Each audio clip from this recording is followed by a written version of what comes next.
Look at this guy. Thoughts on BLM?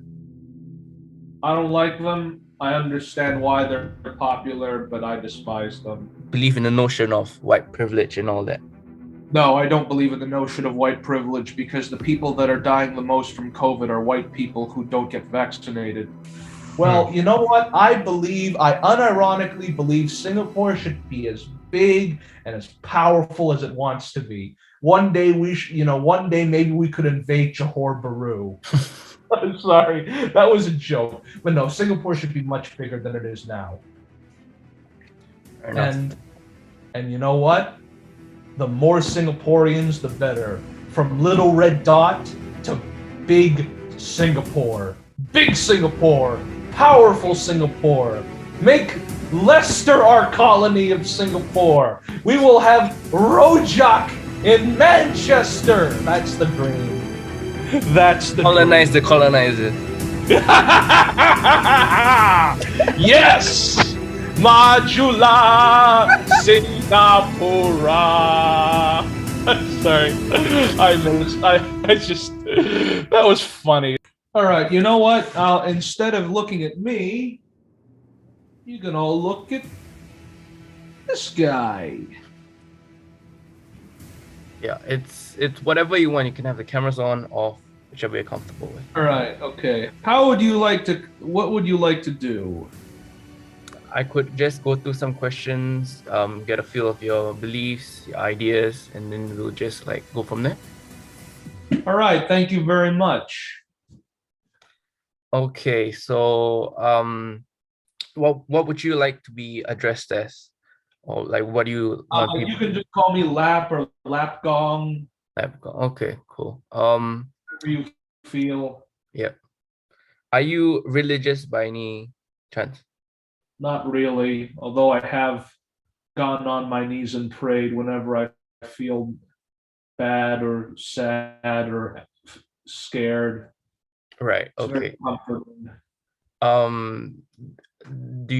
Are you drawn by any theistic kind of religions at all, or do you think it's all just probably Christianity the most, and maybe Judaism, but probably Christianity, because that's the cultural context I was raised in, even though my parents were Buddhist. Well, they claim to be Buddhist, they're actually atheists. Right. Well, how Chinese people believe in a Guanmin or a folk god for good luck and fortune, and they don't actually believe in what that religion says wants. Do you think that modern sciences and maybe theory of evolutions have kind of pushed you away from accepting any beliefs? Not really, although it has. Or do you think they can coincide? I do think the theory of evolution is pretty much a law at this point. That any attempts to try and disprove evolution or the origins of mankind is probably ought for nothing. It's not really worth it at this point. Fair. Okay. What do you feel? So you mentioned that you're in New York, right? Yes. Okay. How's the situation down there? In terms of COVID is finally clearing up. It's been clearing up for some time. It was a big rise and then very steep drop, and not very good. It's kind of a weird place to be. Is it safe though? Things work fine. Everything's all right. It's a very nice community. It's a beautiful, strong community. Although I'd rather be back in Asia. Right. How are you getting along with all the gangs and street crime? Is it bothering you at all, or is it just overhyped? It's all right. I live in a safe neighborhood. I live in a very safe neighborhood, although public services have obviously been declining ever since Mayor Bloomberg left. very slowly and then rapidly. Thoughts on BLM? I don't like them. I understand why they're popular, but I despise them. But it's good that they're leaderless. It's proof that organizations can spring up out of nowhere, and Right. and better that they're leaderless than actually have a front man. I met a person who claimed and probably is the leader of BLM New York. Okay. Maybe before we get into that, like, why do you have such views? Do you think that they're hypocritical? Do you think that most of I the think a leaders lot are of my corrupt? views are hypocritical. You know, for example, I support Hong Kong independence, Hmm. but I don't support Scottish, Welsh, or Catalonian independence. And Quebecois independence has been pretty, I don't know what, it's just pretty cringe at this point. I also suppose that Taiwanese independence is very attractive to me, even though I don't actually have that much affection for Taiwan. Right. Crazy, I know, but it's Taiwan is Taiwan. Okay, you can only go to the night market so many times to eat awesome street food. You know, yes, it is a very lively, dynamic city, but not in the same way that Hong Kong or Singapore are. I suppose it's kind of like the third city to Hong Kong's number 2 or 1 or number 1 and 2, whatever, wherever you're from. You get a certain feeling in Singapore where, especially before, 2015, that era, before around before COVID, after 2015, before COVID, you had a certain dynamism that was finally reaching the rivaling Hong Kong in some way. It was finally becoming a world city that it always was, but never really wanted to show as. And that will become the big conflict in the future. What kind of society is Singapore? Is it the global city, or is it the bucolic urban countryside in which the PAP wants it to stay as? Hmm. I went to a nice Singaporean neighborhood, a nice middle class neighborhood called Anchor. I don't know what's it called. And I went to Sengkang, Yeah. and it's very nice. It's not luxurious, but it's definitely of its own self, and you could understand why it voted opposition. Hmm. But Definitely. yeah, it's like, how so many people went to Sengkang just to see what it was like after voting Yeah, Workers' with all the Party. garbage and all of the cleaning services not being up to par and all that, right? Yeah, and the mall has seen better days. You could really tell they're fucking it over with the Hmm. with the with opposition, and they'll Jameis Lim will probably get voted out very soon. It's very sad. What are your hopes then? Do you think for the betterment of society that Singapore should still be sort of like a one-party dictatorship in a sense? Do you think it will No, run better this no. way? I think it'll. I And we think need Daddy Lee to guide us? Or? here's my honest opinion. Mm, It would have been a lot better if Lee Kuan Yew retired sometime in the late '80s and then facilitated a transition to democracy. In fact, if you watch a couple of films from that point, the expectation was that by the late '80s, Singapore would become a democracy, or at least transition into a democracy. And then, let's say by 1995 or 92, you would have a full-blown Asian democracy in Singapore, because that's what Singapore marketed itself as to the West all those years ago. mm, And now, and Singapore to this day keeps insisting that it is a democracy.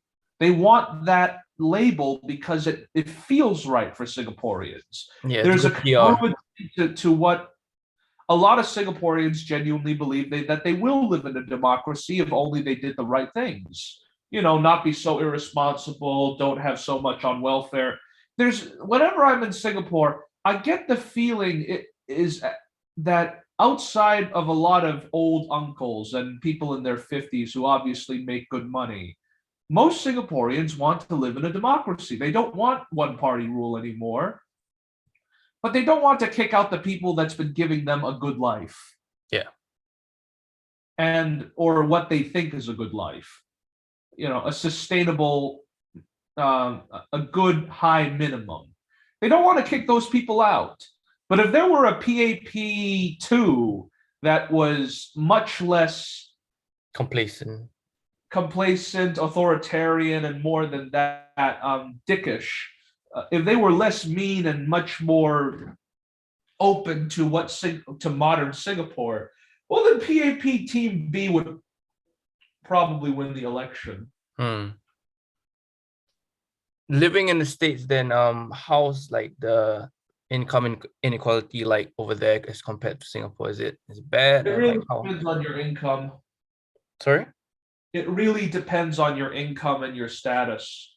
Right. So, although I will say right, there are some people, a lot of Singaporeans tend to go to New York or LA or Seattle and then get their impression there. America is big, man. It's like half of China. I mean, it's half of, it's not as big as China, but you know how Singaporeans know that China is very big? Singaporeans don't know that America itself is also very big, and it has huge regional variations in which one person's America may not be the same as another person's America. So why America? This has reduced its. This regional distinctiveness has actually reduced in the last few decades. Certainly the last 5 or 6 decades, because of the increasing unification of media markets. So there's really, in the years gone by, there used to be distinctive, what people would call statewide papers that would cover the state legislature, the mayoralties, the state government, the governorship, his cabinet, and you'd have papers such as the Plain Dealer that would play this role, and then you'd have citywide papers that would cover the role of city council. One paper that used to do this was the Buffalo News. The Buffalo News would cover Buffalo local stuff, but now they've become a statewide paper. I think they always was a statewide paper, but there used to be thousands and thousands of strong newspapers in America that are now pretty much emaciated because of the internet. And like maybe to touch on that, like the variance between all the rural and urban bits of America, and how like a lot. There's also suburban bits. That as well. And how a lot of like the critique on capitalism and like basically rich old white men is always on the discourse over there. Do you believe that it's really a society run by such? Like, do you believe in the notion of white privilege and all that? No, I don't believe in the notion of white privilege, because the people that are dying the most from COVID are white people who don't get vaccinated. What people used to call white trash, and still do. A lot of Trumpians there, but as in overall, they're not exactly poor anymore. But I mean, remember that Trump voters appeal to more than just Appalachia white trash. They appeal to middle class people who don't really have the cultural capital that a lot of urban middle class people have. So, and because they live in they have a lower cost of living, and they live in places that have a higher exposure to poverty, but are not impoverished. That's the class war. These people will not have they don't have the same social media bubbles that makes a person get vaccinated. I don't believe that mass media is dead, but the concept of a show that everyone watches, like Gunsmoke, or All in the Family, or a paper that everyone reads, or books that everyone likes, that's pretty much gone. The last book that I felt everyone read, except me, of course, was Harry Potter.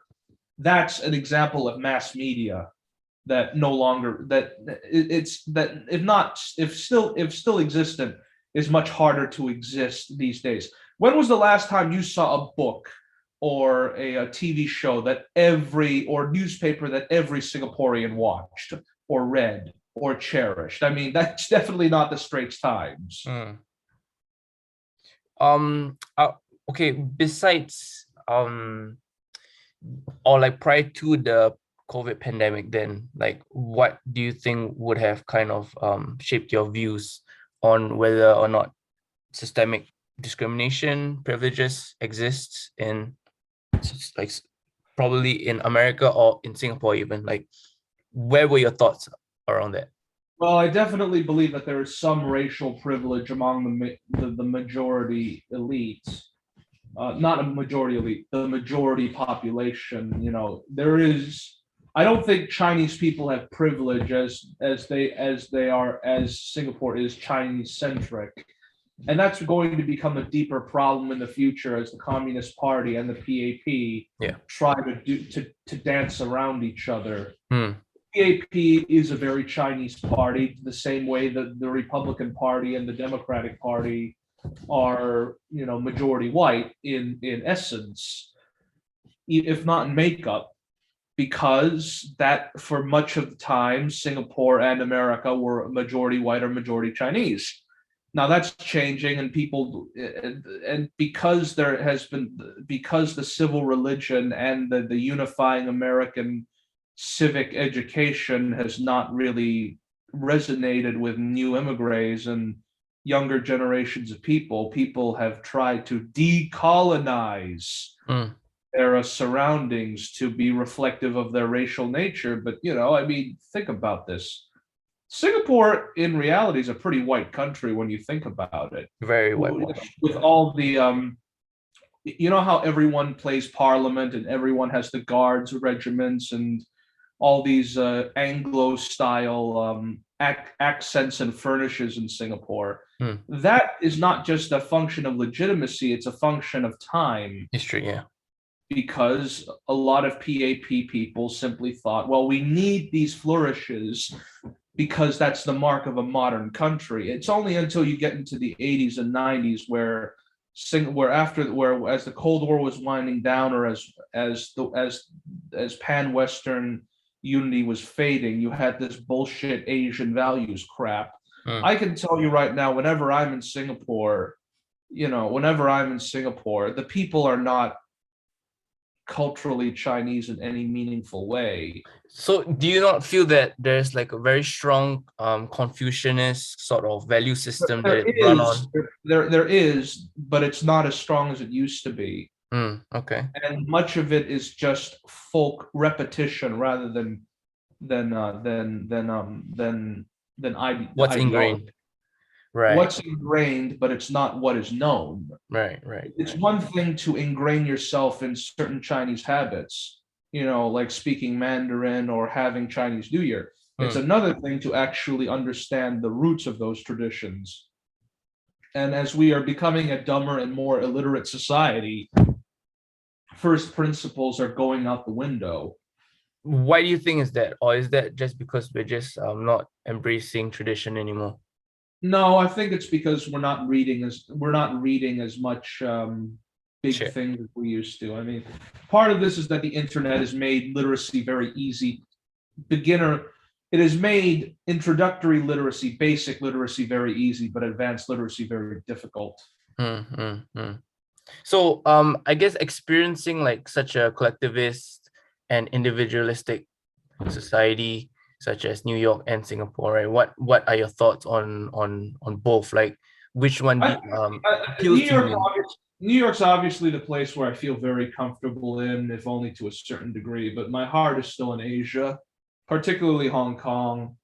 But, you know, Singaporeans got to give themselves more credit. They're building as best of a society they can within the economic and social straits that are put on by the PAP. Singapore is a fantastically dynamic and beautiful beautiful place to live. It's not always boring people in condos or HDBs. I mean, there's an inner life that most Singaporeans have that is enviable and strong. And if Singaporeans were only more confident that they can govern themselves without the powerful leaders that always tell them what to do, we could be in a dramatically different place than where we are right now. Singaporeans got to ask themselves, do they want this ritual to govern their lives forever? Like every Independence Day, you have to do this. Every Chinese New Year, you have to do that. You have to show humility. You have to show piety to your ancestors. This is not genuine. I can tell you the PAP elite, these elite Singaporeans, they're as Chinese as I am, as in not very much, and they only do it to curry favor with others. I can tell you they love eating Japanese food and French food as much as you do. Don't be afraid of taking reins of your destiny, Singapore. Grow up, govern yourselves, first on a personal level, and then hopefully on a national level, because we can definitely do so. I mean, I know the PAP is a very generous party to begin with, and they take care of everyone's physical needs, not to a great extent, but to a decent extent, especially with the very little money they spend, which is incredible, great value for money. Yep. But there is no reason why we shouldn't have great value for money after replacing the PAP, or after choosing another type of PAP, or after considering the political options that we have. Singapore does not live and die by one man or one party. It should not live and die from one man or one party.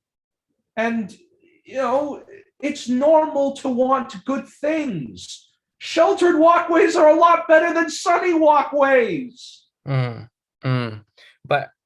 I guess like that one party system back home kind of espouses a lot of like values and sort of traditions that kind of make the typical Singaporean pretty subservient to these thoughts and these ideas that they're just bound to this fate, their whole life, their whole destiny.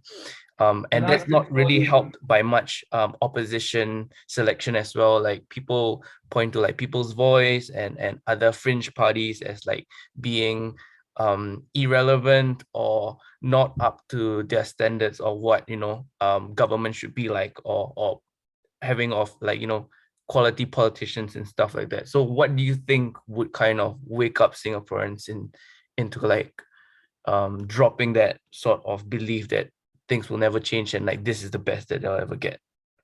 I can tell you for one thing, Don Q, that brainwashing is going off. Not working as well as it used to. Certainly not among the young. Yeah, definitely certainly not among impoverished people either. And certainly not among those who are still building themselves. It's not as strong as it used to be, even though it should be among the young and the poor. I'm very confident, as evidenced by the Singaporean elections in 2020, that we're fast reaching the tipping point. We're fast reaching the tipping point where we will have a genuine democratic system, or at least a less balanced government. We're getting there, but we're not there yet. It may take 2 elections, it may take 1 election, it may take 3 or 4 elections. We don't know if we're there yet, but we're getting there. And the key to keeping this momentum going is continuing a process of self-exploration. It's like COVID. Everybody thought that because COVID was rampant in Singapore and because it was relatively well done, that the PAP would have all the seats. Well, now they don't have all the seats. And pretty soon, if we do better, we might get 1/3 of the seats in opposition. And pretty soon, opposition will turn into alternative government. We're not there yet, but the reason why we're getting there is because of Singaporeans wanting something better. They don't want to have the 4-man rule. They don't want to have They don't want to, Be cut. nightlife, man. I fucking miss nightlife. There used to be a time in Singapore where you could get up anytime you want at night or day and find something to eat. That's gone. Like, what happened to nightlife? Of course, there's still Korean barbecue. Let's not joke about that. Speaking about the pandemic, then, are you vaccinated, and do you think that governments should I am mandate? triple vaccinated. I got vaccinated. I got COVID just before I got boosted. It sucked, but I survived. Do you think it should be a mandate that every Singaporean citizen should be vaccinated? Oh, okay. I will only support a mandate on one condition. Much fewer to no lockdowns. If we're going to have another circuit breaker after circuit breaker, even as the whole entire adult population is vaccinated, then it would not have been worth giving the government a strangely alluring and great power to vaccinate, to enforce a medical treatment on everyone. We don't force people to go into therapy. We don't force people to take antibiotics, even though we should. We don't force people to get weight reduction surgery, even though we should. This is not the time in which we should let go of our civic liberties. So, but ethically, you aren't against it, right? Well, I'm not against it. I just don't want it to be done. But if it means lockdowns finally go and we have a normal life and many millions of people don't die, then yes, maybe we should consider lockdowns. No, I mean vaccination mandates. Right. Okay. Ultimately, do you want to take that decision? It's not me. It's not. It's a whatchamacallit. It's the decision of a free society to do it. So I was in the hospital yesterday, and I didn't know the woman had COVID, but I was sitting in front. In front. It's in front of her room. Although I was protected by some glass, I might have gotten COVID again. But it was the hospital's responsibility, and it was my responsibility to be vigilant. You have to have. At one point, the government cannot protect you from bad things all the time. Sorry, I'm just resting. No, it's fine. Okay, so what about the environment? What are your thoughts on that? Like, do you think it is overhyped? Singapore's net zero plan is a fucking sham, and they ought to know it's a fucking sham. Listen, you don't need to trust the government's word on this. You can just go to Climate Action Tracker or all of these green think tank websites that study government plans, and then they rate them on how much. I mean, every rater is biased, but they rate them on how activist it is. Singapore is not doing anything sufficient. Yeah, it's not. 2C or 1.5C to reduce greenhouse gases. Singapore has one very powerful tool, and that's the GHG tax. It's only at 5 to 10 Singaporean dollars per GHG ton. If you want it to get anywhere, if Singapore is to decarbonize for the benefit of health and safety and environmental preservation, then what you need is a GHG tax that is $30, $40, $50, $100, as high as you can go. Now, you know why they'll never do that? Because it would destroy the oil companies. Yeah. We have a lot of oil companies in Singapore, and they bring in a great deal of tax revenue. So, yes, I mean, this will be a short-term economic harm, but in the long term, we're going to benefit from it because Singaporeans will then have an incentive to perhaps not have so much makan. Don't eat so much hawker food, or eat hawker food made with green ingredients. I mean, God, Singaporeans eat a lot. That people don't notice how much Singaporeans and Hong Kong people and Southeast Asians in general love to eat. I mean, it is It's not healthy, man. That amount of food is not good for you. And after losing some 40 pounds, I realized what will be very important to the health of the environment is Agriculture. just not just eating smaller portions, maybe eat a bigger portion but less meals. You know how some people only eat one meal per day? Yeah. Intermittent It's gonna fasting. matter. Yeah, it's gonna matter how much we eat and what kind of food we eat, and the and we're gonna have to make a lot more food, but it's gonna have to be higher quality food that you see in a family farm. Yeah. It's not an easy challenge, but we have to start now. We have to start making Changes, giving. plans, and all that. Yes, Which is why I wanted to ask you also, what do you feel about the Green New Deal? I don't really like it. It's Yeah, I had that feeling, but it's go on. it's good and good intentions. I just don't know how you can implement it, and the amount of government power you're going to have to give to any federal government or even Singapore, any government that wants a Green New Deal is unfortunately going to abuse it, and that I don't want to take that risk. Though if we can do it very well, and I'm not against it. It's just it's a lot of money when you can spend less money for something that can get as much as the Green New Deal, perhaps not as interventionist, perhaps not as all encompassing. You have to trust the people that they want to change. You have to trust the planet that it will heal. And I think we don't need a Green New Deal. But if people feel that they want it, then, well, I mean, I'm not very popular. I mean, I'm not the one making policy. Hi. Yeah. What about immigration? Do you think it's a net positive or I think net? it's a positive, definitely for Singapore. A lot of Singaporeans. I mean, a lot of Singaporeans they don't want that many white people to come to Singapore, but they obviously want more white people to come. They obviously want more internationalist people to come. I mean, maybe Singapore would do better if we had more Africans too, but ultimately, it's not about cosmopolitanism. It's about the freedom of movement. A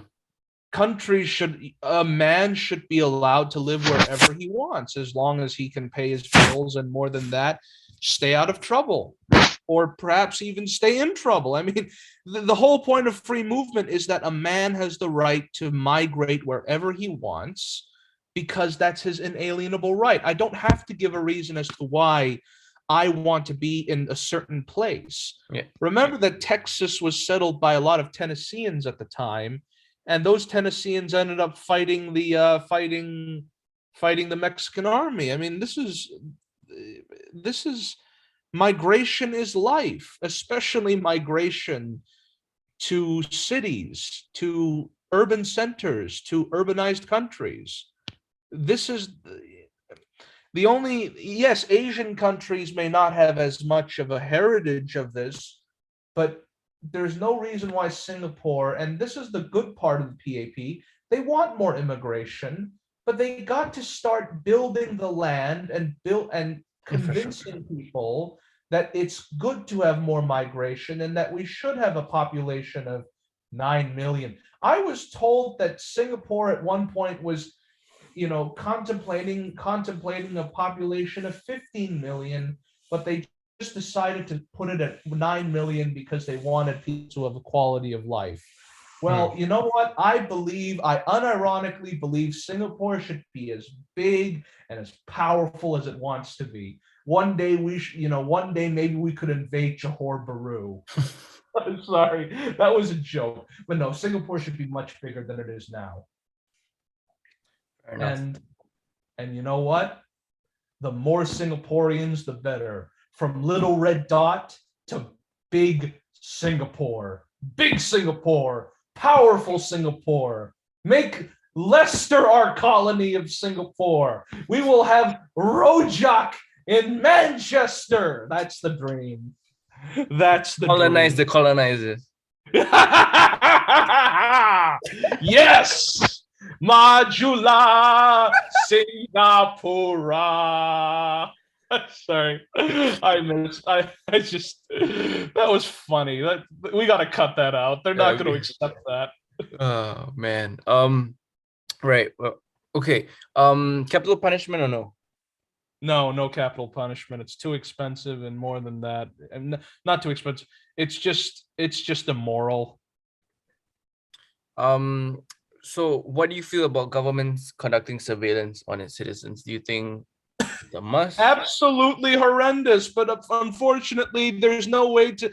Is fine, fine. We got to find a way to make Web3 happen so that surveillance won't.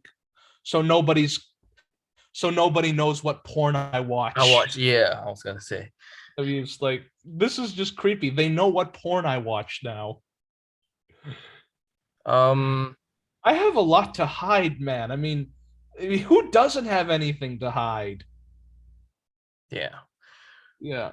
What about the two genders? I know lately there's been a lot of backlash with Dr. Phil, Matt Walsh. I'm not gonna comment on that. I believe there are only two sexes. I'm pretty sympathetic to the gender critical feminists, but it's clear that we've lost a culture war on this, and I don't want to be canceled for this. I mean, I'm only 25. And I don't have a career as of now, but I'm not going to be this lazy forever. I just don't want to be limited as, you know, it's so tiresome. He, hers, she, him, pronouns. It's, man, make it easy for me. I mean, this is all a lot to take in, especially when we have thousands and thousands of gender on the gender spectrums. And yes, this is kind of sad. But as in, I guess, transgenderism itself, do you validate that, or do you think just people are having like mental illnesses? And well, my personal opinion is irrelevant. It's not my job to validate your existence. It's your job to have your own, to have confidence in your own self and to have confidence in your own choices. If you want to be transgender, fine, be transgender. If you want to be cisgender, be cisgender. If you want to be multigender, be multigender. Ultimately, that's on you. It's not me to validate what you do. Only you can validate yourself. Only you can feel good about yourself. And here's the thing, a lot of people don't realize this, but you are responsible for you. You're the only person responsible for anybody is yourself. That's the core libertarian tenet. yes, The only person that's watching out for you is you. If I eat lots of food and McDonald's and bad things, yes, there are systemic reasons as to why McDonald's is so cheap and vegetables are so expensive. But ultimately, I was the one that made the decision to eat that crap in the first place.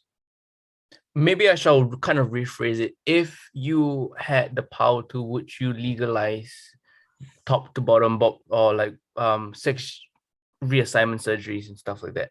Would it be a thing that that's a hard question. Ultimately, it's kind of like abortion. Nobody should really have an abortion, but you should not stop a person from having an abortion if he or she wants to do so, because you're infringing on their natural right to do what they want with their bodies. But you know, this is if it were up to me, of course, there would be no sex assignment surgery or abortion. But again, I am not Lee Kuan Yew. I don't have the gumption to ban something just because I don't like it. Yeah. Fair enough. So no transgenders in sports, none of that gender mixing anymore, I guess. Well, the good thing about this is all self-regulated by the sports bodies. So yeah, if they want to make that mistake, they can make that mistake. But ultimately, this is the one issue where I cannot blame the government on. Right. Because the government is meant to be neutral. What about the minimum wage? Do you think that should be something the government should do? I think the UK has pretty much proven that you can have as high of a minimum wage and have no damage to the economy if all things are equal. Although there has been damage to the economy, partly due to other reasons, and the minimum wage makes it higher. The high minimum wage in Britain makes it harder to have a flexible labor market that could really benefit the tech sector. But if England can have an unreasonably high minimum wage and record low unemployment, then there's no reason why Singapore could have a higher minimum wage and have very little unemployment. Ultimately, minimum wages, the one thing that a lot of people agree on but don't debate about, is that minimum wages benefit people already in work the most. Yes. So if you're a person who makes $15 an hour and you have a minimum wage that is $15 an hour, you're likely to make more. If you're a restaurant worker, if you're a clam shucker, if you're already doing something, the minimum wage is very good for you. But if you're not doing something, then the minimum wage is shit, because that's a barrier to entry. Ultimately, my personal advice to anybody is, if you can't mooch off your parents, do something that you like to do. Do something that only you can do, whether that be writing a certain something, doing interviews. Don't be self-employed if you don't want to be. Try and do something that only you think, that is most unique to you, because that is going to make, if it doesn't pay dividends, at least it increases your happiness in the long run, because you're doing something that only you can do. Okay, a philosophical question for you then. Well-being or freedom, if you had to choose? Well-being or freedom, if I had to choose? Well, I mean, I'm obviously going to choose freedom, because I've had all the well-being that I've had. I've had my parents have taken care of me. I get good medical care.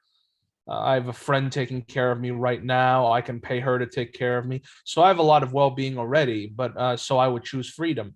As for other people, most people would rightly choose well-being, because they don't have the lives that a lot of upper class people get to live, or a lot of people who have good parents get to live. So that's logically, it should be well-being over freedom. On a more humanistic and natural standpoint, it should be freedom, because the freedom to get something and to improve yourself, or to live your life, is much more important than somebody handing you something to take care of your physical needs. Spiritual needs are very important, and they're increasingly ignored in this society. But that was how we created our well-being in the first place. Your Christ, your Buddhism, your schooling, your community. And that can only come organically if you have the freedom to do so. A lot of people believe that impoverished people have no freedom. That's not true. Impoverished people have very few options, but they have freedom. If we define freedom as the ability to do something, or to think something, or to feel something, without any limitations, then they have just as much freedom as we do. Perhaps they don't have the options or the license to, say, eat a nice meal, or to gain an education, but there's nothing stopping them from doing it by themselves. And the problem is that, as with poverty, a lot of people can't do things by themselves if there isn't a minimum amount of help from other people. And people have tried to replace bad families and parentage and social institutions that come up organically with a much more benevolent state. I'm very skeptical of the fact that you can build a healthy society if it's not your own family that raises you right in the first place. But that's my opinion, and that only comes from my opinion, and my opinion's not as important as others, because I already got everything I have. But I would choose freedom, because in my experience, you can have all the great things you want in life given to you by the government or to your family, but only you can really decide and really do what you want with your life. So I was in school. I didn't like it. I took a break. I had the money to take the breaks, and unfortunately, other people don't have that option. But only I could decide whether I needed a break or not to pursue what I really wanted to do, which is write. And I'm not a good writer, but I can try and try and try and eventually make my own way. I suppose it's a chicken or the egg question. Sorry about that. No problem. You can get it first. No. Let's finish the recording. Alright. Well, then speaking of like, I guess, unleashing more options for people, what do you feel about UBI? Do you think it does that? Do you think it equals out certain impoverished states? This is such a pre-COVID thing. What a pre-COVID question. What an Andrew Yang question.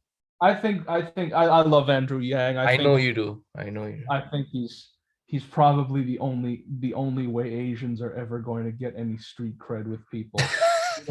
With secure the bag. Really? Wow. Secure the bag. Have you ever been late because of Andrew Yang? Like, no. I've never been late, and not there yet. But okay, yeah. But I do like. But Andrew, I don't know if a UBI would unleash options for people. It would certainly give people a lot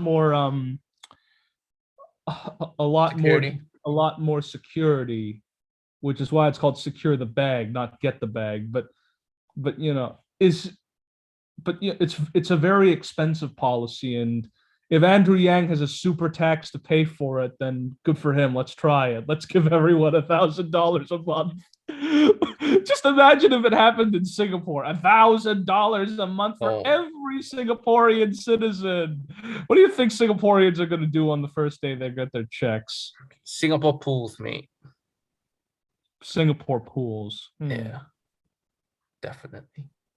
Is that like a what is a pool? What do you mean pools?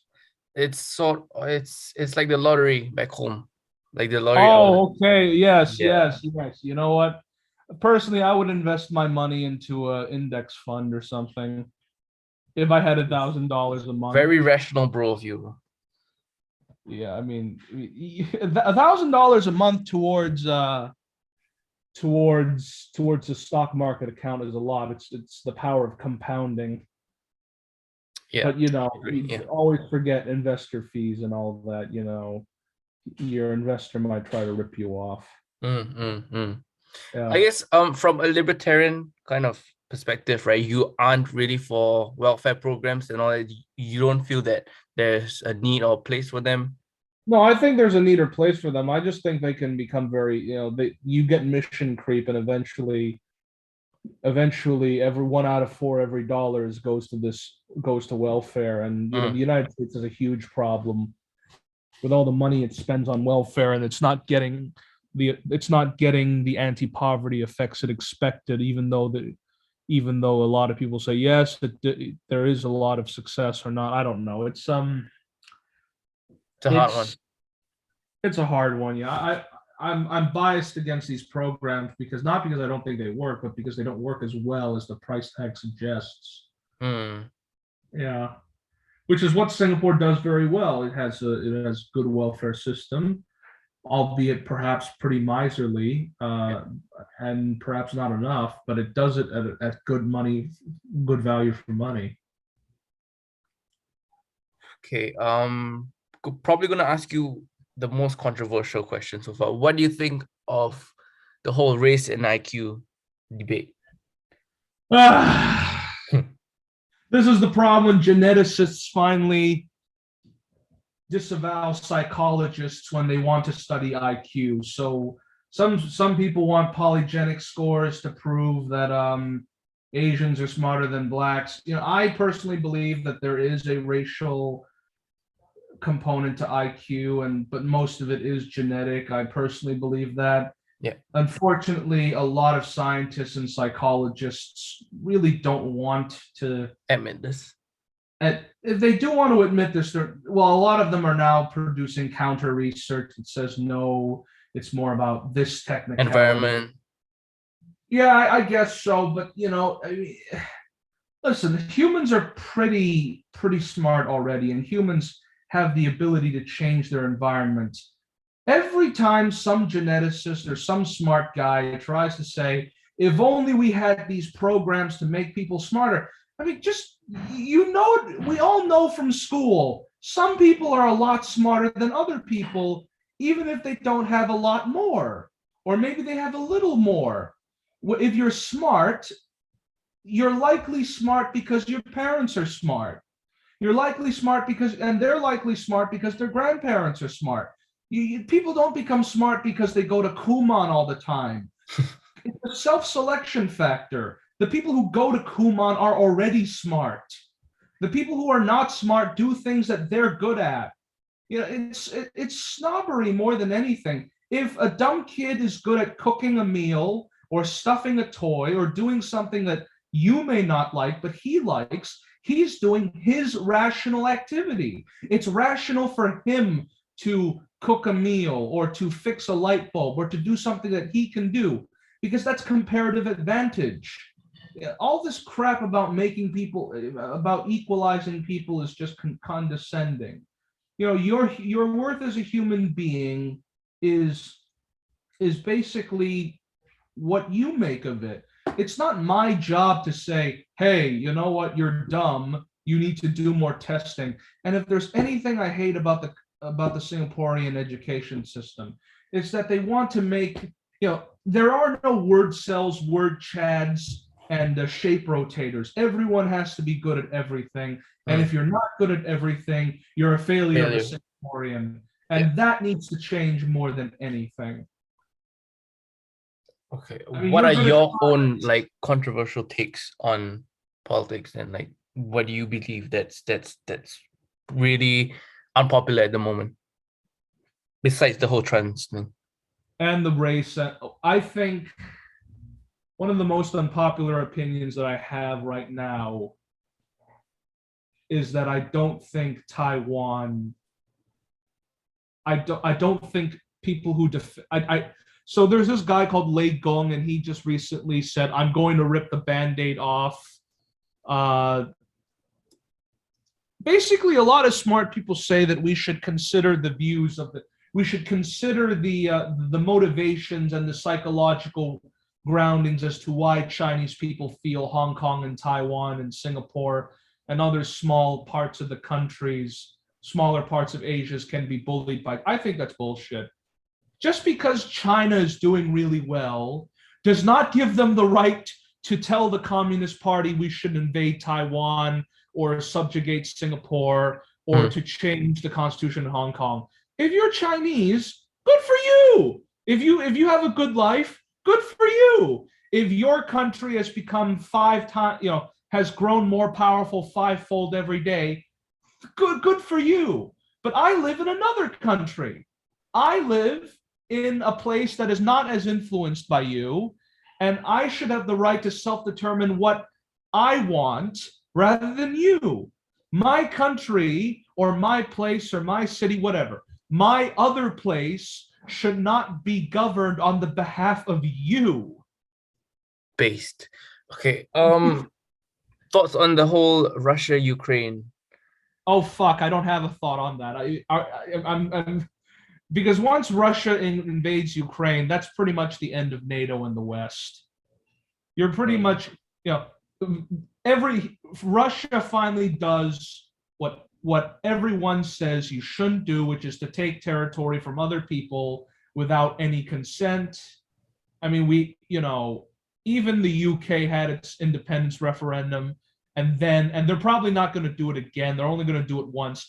But no, you don't get to go and put tanks in another country and claim it as your own. But if that happens, well, then all bets are off. All fucking bets are off. I mean, that's the end of a certain conception of the West. Okay. Best book or famous people that have influenced you? Well, I like Piplup. And Pokemon is pretty great. Shigeru Miyamoto is pretty great. But I think the best book I ever read is probably Revolutionary Road by Richard Yates.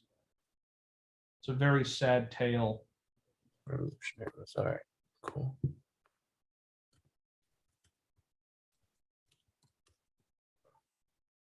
Oh, I think there's a film about it as well. Yep, by Sam Mendes. The book is much better. Right, I'll check it out. Yeah. Ooh, along with Catch-22. Oh, okay, cool.